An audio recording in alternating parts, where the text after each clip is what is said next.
O que é próprio do humano? Nós, ao longo do tempo, fomos perdendo a noção daquilo que nos é próprio. Isso é uma pergunta que, num primeiro momento, pode parecer retórica.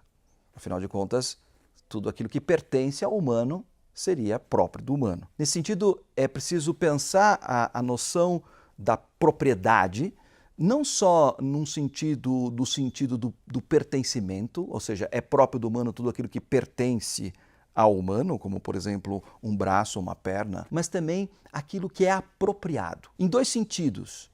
Os gregos já observavam isso desde muito tempo. Antes mesmo da filosofia, ainda dentro da perspectiva da mitologia, falavam da possibilidade do humano deixar de ser aquilo que é próprio do humano quando ele se inferioriza e assume características que são próprias do animal, e a gente tem visto isso muito concretamente, continuamos vendo isso na nossa sociedade, homens agindo como verdadeiros animais, ou então quando ele deixa de fazer aquilo que é próprio dele para passar a fazer aquilo que é próprio dos deuses. Só que a modernidade acrescentou uma terceira possibilidade de desumanização, né?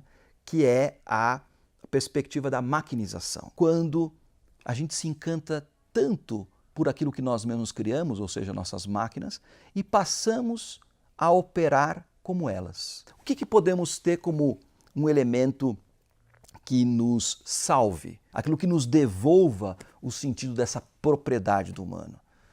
Sem dúvida nenhuma, a literatura. E da literatura, eu hoje quero destacar um texto muito peculiar, que talvez seja o texto mais antigo da tradição ocidental. Junto com a Ilíada, nós temos a Odisseia, de Homero, escrito no século VIII antes de Cristo. Escrito porque, na verdade, essa história é muito mais antiga. A primeira grande lição da Odisseia, em primeiro lugar, é que é próprio do humano sair e é próprio do humano retornar.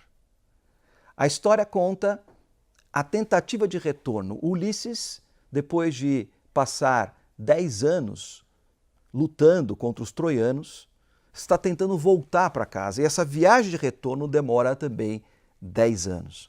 E ao longo desse processo de retorno, ele vai se encontrando com situações extremamente difíceis, extremamente desafiadoras. No meio do seu caminho, ele acaba naufragando perto da ilha de Ogígia, onde ele encontra a deusa Calipso, que acaba salvando Ulisses e trazendo ele para dentro da sua ilha e mantendo como um refém.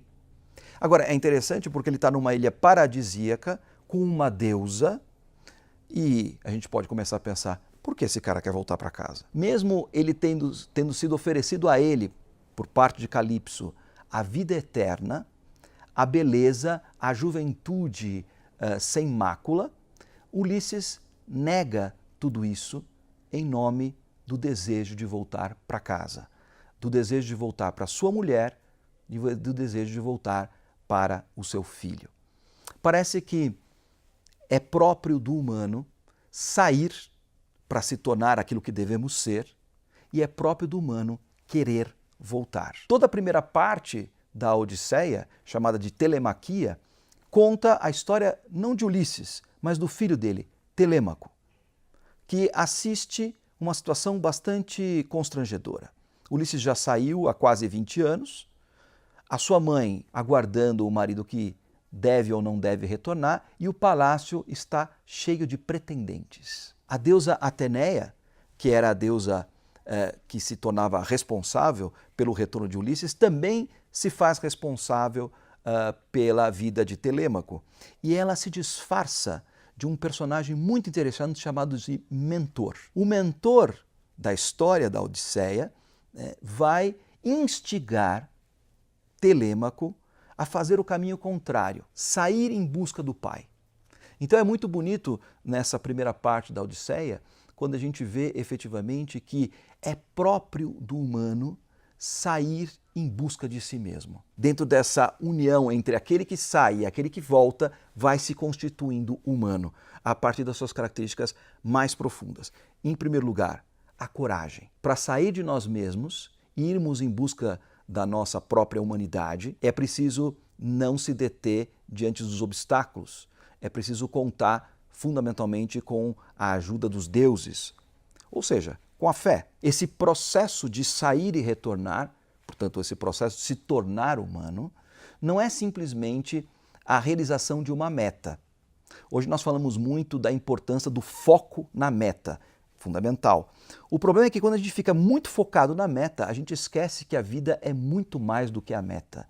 A vida é o caminho. Tanto Ulisses quanto Telêmaco vão aprendendo ao longo do caminho como viver bem. Mesmo sem perder o foco na meta, ambos heróis fazem a experiência do humano através das coisas mais simples e das coisas mais prazerosas e também mais dolorosas da vida. Por exemplo, saber comer, saber beber. É muito bonito a gente ver na Odisseia, por exemplo, como os nossos heróis gastam tempo observando o levantar e o pôr do sol, sabendo parar e conversar e conhecer coisas com as outras pessoas. Sabem apreciar o momento em que juntos uns contam histórias aos outros. Sabem apreciar o momento sagrado do sono. Então, nesse sentido, a gente vai mergulhando dentro de um universo de um livro tão antigo e tão maravilhoso como esse, a elementos fundamentais daquilo que é próprio do humano. É possível aprender muito e se torna cada vez mais urgente na mesma medida em que a gente vai vivendo um forte processo de desumanização. Se você acha que a literatura realmente pode ser um grande remédio para a alma, assine o canal da Casa do Saber.